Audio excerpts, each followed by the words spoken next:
Oui, allô? On retrouve à présent dans le grand journal Ilan Graisamer depuis Israël. Voilà, Ilan, excusez ce petit intervalle. Alors, ce que je voulais dire, c'est que Netanyahou avait l'intention de constituer son gouvernement très, très rapidement. Il l'avait annoncé, demain, c'est la prestation de serment des membres de la Knesset. oui. Et ce que voulait Netanyahou, c'est le lendemain, peut-être le surlendemain, être en mesure d'annoncer son futur gouvernement. Or, ça n'est pas possible. Les discussions avec ses partenaires sont difficiles. D'abord, sur la question que vous évoquiez des postes, puisque il se trouve que les finances, par exemple, sont revendiquées à la fois par le Chasse pour Aryeh Deri et par le sionisme religieux pour Smotrich. Donc, il y a là un grand débat parce que si Deri du Chasse obtient les finances, Smotrich, lui, voudrait avoir le ministère de la Défense. Ce qui n'est pas sans poser de Or, problème.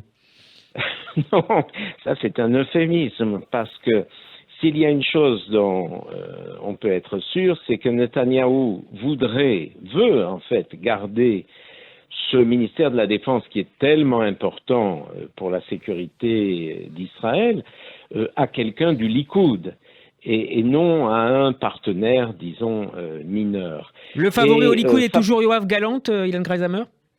Ben, disons que c'est la personnalité dans le domaine de la sécurité la plus importante, puisqu'il a été général, il a eu la responsabilité du Front Sud, il a eu de grandes responsabilités militaires. Donc, normalement, c'est à quelqu'un qui a des connaissances en matière de sécurité que ce ministère devrait arriver.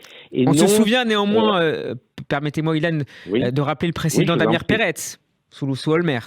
Oui, oui, c'est vrai, mais quand même, la situation sécuritaire d'Israël aujourd'hui est quand même très délicate avec l'Iran et avec la perspective du nucléaire de ce côté-là, avec le Hezbollah au nord, le Hamas au sud.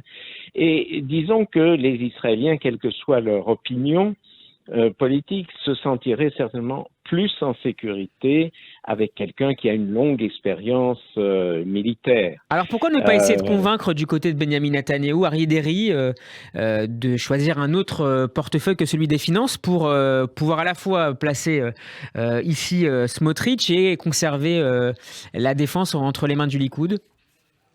Non, je pense que d'abord, il faut savoir une chose, c'est qu'Aryeh Deri, le chef du chasse, est étroitement coordonné avec Netanyahou. Les deux agissent de concert. Donc, probablement, et c'est ce qu'on pense en Israël, si Aryeh Deri reçoit les finances, qui est un ministère très, très important, eh bien, Netanyahou proposera autre chose que la défense à Bezalel Smotrich.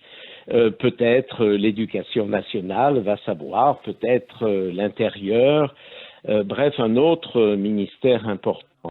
Toujours est-il que ça bloque essentiellement parce que le Likoud n'a finalement pas reçu autant de sièges qu'il espérait, alors que l'extrême droite a reçu beaucoup plus de sièges qu'espéré, et donc le rapport des forces est tel que Smotrich ou Ben Gvir peuvent poser leurs conditions.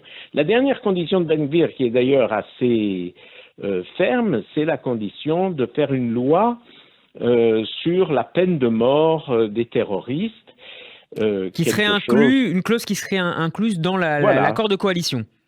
exactement. Or, vous pouvez imaginer que Binyamin Netanyahou, qui a quand même l'intention de se présenter au monde démocratique comme grand leader de l'État d'Israël, aux États-Unis ou en Europe, n'a pas envie de venir avec ce boulet, je dirais, à la jambe d'une loi sur la peine de mort. Bon, il faut quand même réaliser que dans le monde démocratique, l'abolition de la peine de mort en général est considérée comme quelque chose de fondamental. Donc, il a beaucoup de mal. Je dirais pauvre Netanyahou, mais d'un autre côté, pas si pauvre, puisque c'est lui qui a été l'artisan de l'unité des partis de la droite radicale.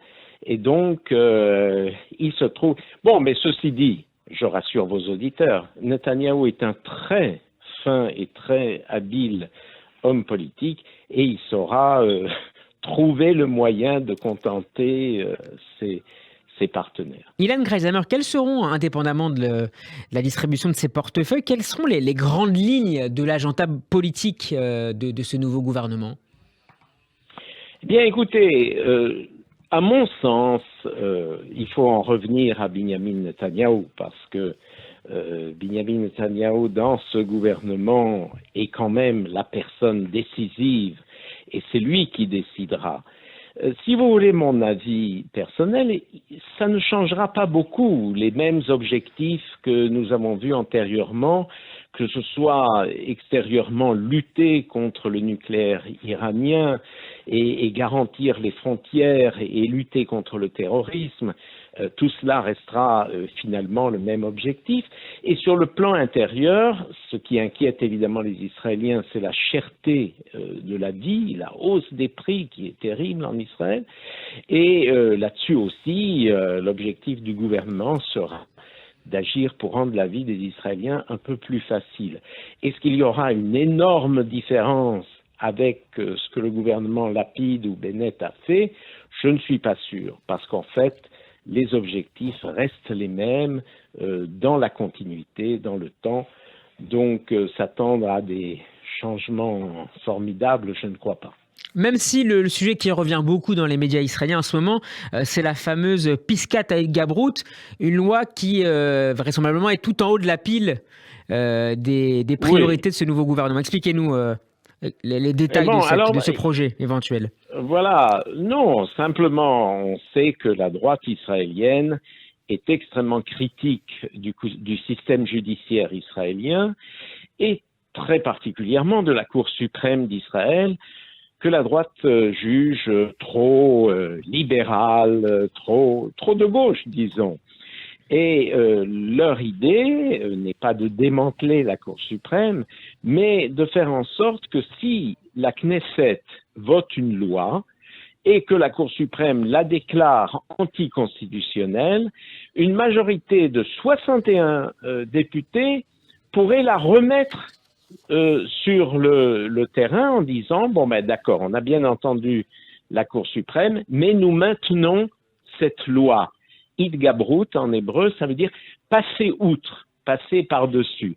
Et évidemment, c'est inquiétant parce que dans tous les pays, vous avez en France la Cour de cassation, le Conseil d'État, et ils ont le dernier mot.